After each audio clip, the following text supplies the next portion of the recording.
Hey, how's it going? This is your Daily Sweet Talk for October 17th, 2025. Which sport is always in getting into trouble? Badminton. Let's talk about podcasts. So, little history lesson for those who are like younger than whenever the iPod was invented.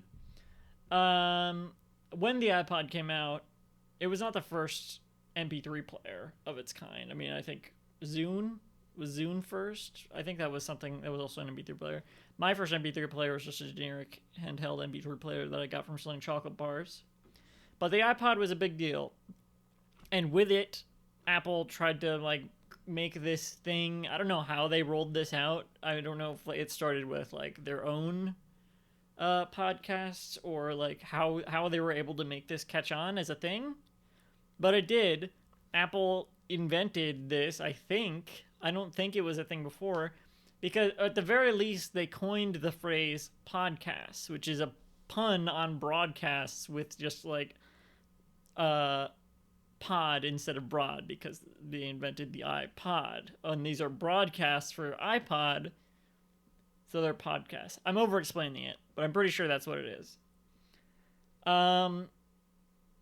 But podcasts have evolved a lot since then. iPods have too, but whatever. Podcasts have evolved a lot since then.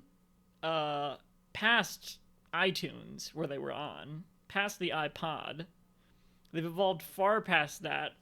Most podcasts are on like there's like dozens of different podcast streamers or whatever podcast companies. Apple could go up in flames tomorrow, and podcasts would still be like a generalized piece of media, like movies or shows. A much more vague piece of media, I think, because they are shows. Podcasts are shows. Some of them are sort of like mini series, but either way, it's always a show. And audio format shows existed before podcasts. Like radio broadcasts were a thing. So basically, we had radio broadcasts, and we had shows that were broadcast across the airwaves, and then we had podcasts, which were on-demand shows. And it's also in this weird space because it existed before streaming shows. Like there were no on-demand Netflix shows. The only comparable thing at the time would have been like web series. Like there were a few web series. There weren't any like large scale things like we have now. Like with all the streaming services, there wasn't anything like that. As far as I can remember. I'm just gonna talk. Feel free to correct me.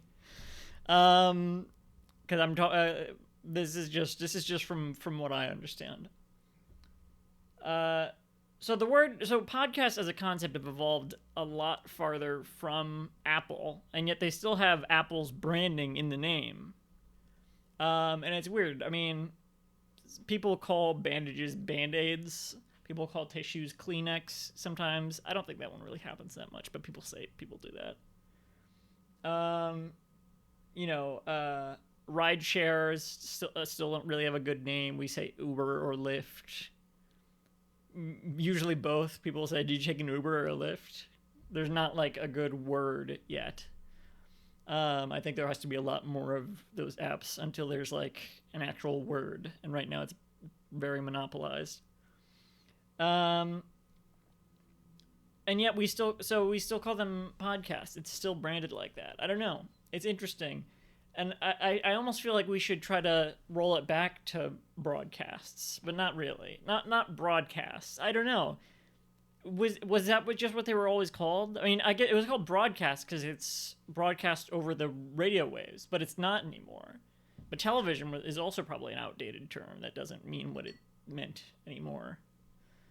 So I don't know what you would call it now. I think it's too late to rename it to anything, but it is kind of weird that it tied to this like one device that people don't even really use anymore. I think the iPod was probably phased out for the iPhone. So the iPod doesn't exist anymore, but podcasts are prevalent.